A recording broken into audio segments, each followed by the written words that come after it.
says physical body, subtle body, causal body. Causal body is that part where the soul and the spirit reside. And karma is the software of the soul.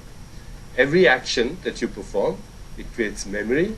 Every memory creates desire. Every desire is the cause of action again. So memory, karma, and desire are the software. And if you think about this a little bit, you'll recognize that they're all the same thing. Because without memory, there is no desire. Without desire, there is no action, there is no karma. And without karma, there is no memory. So they're all the same thing. And every thought that you have, every single thought that you have, is karmically generated. That's why I am totally against this notion that, you have to try to think positive thoughts.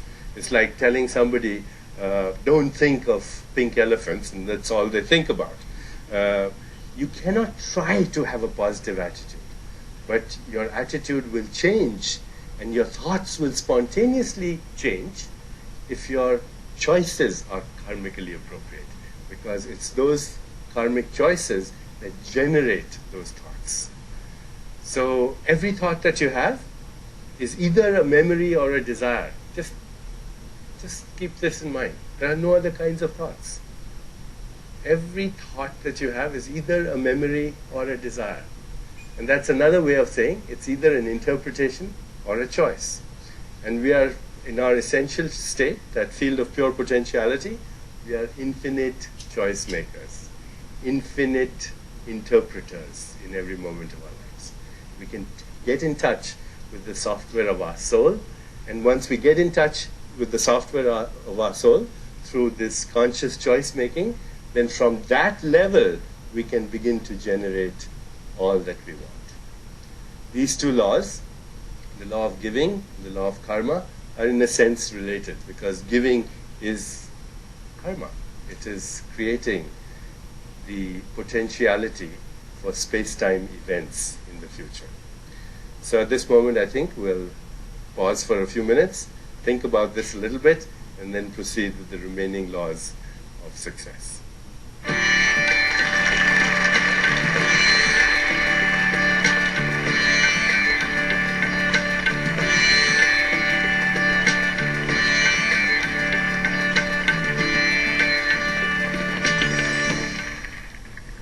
When I was speaking to you about the law of karma, some people, when they hear the word karma, because they're not very familiar with it, they seem to sense that karma implies a universe of determinism. Do we live in a deterministic universe where everything is karmically ordained? Or is there free will? And of course, philosophers have perpetually debated through the centuries this whole proposition. Is it a universe of determinism, or is it a universe of free will? And the answer seems to me that it's simultaneously both. If you're unaware, then you live in a completely deterministic universe.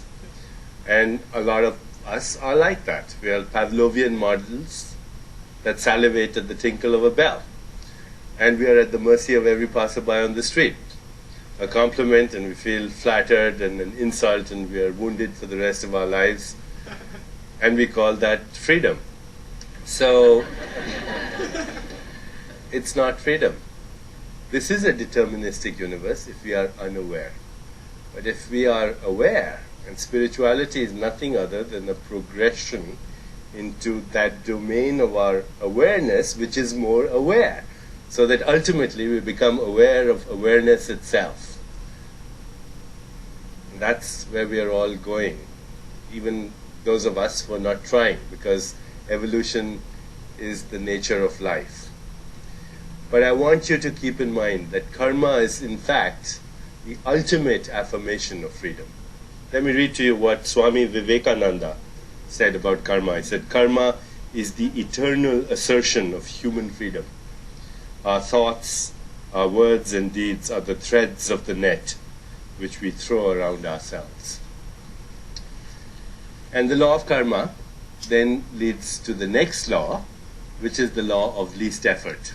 The law of least effort. Let me read to you what Lao Tzu said about the law of least effort. He said, an integral being knows without going, sees without looking, and accomplishes without doing. So the law of least effort, what does it say? The law of least effort says that nature's intelligence functions with effortless ease, with carefreeness, with joy, with harmony, with love. And when we harness the forces of harmony, joy, love, and laughter, we create success and good fortune with effortless ease. Look at nature. Are the birds trying to fly in the sky? Is this hair trying to come out of my skin? Is a fertilized ovum trying to become a human being? Is there any effort in nature? You look at nature's intelligence, because it is the intelligence of the total mind,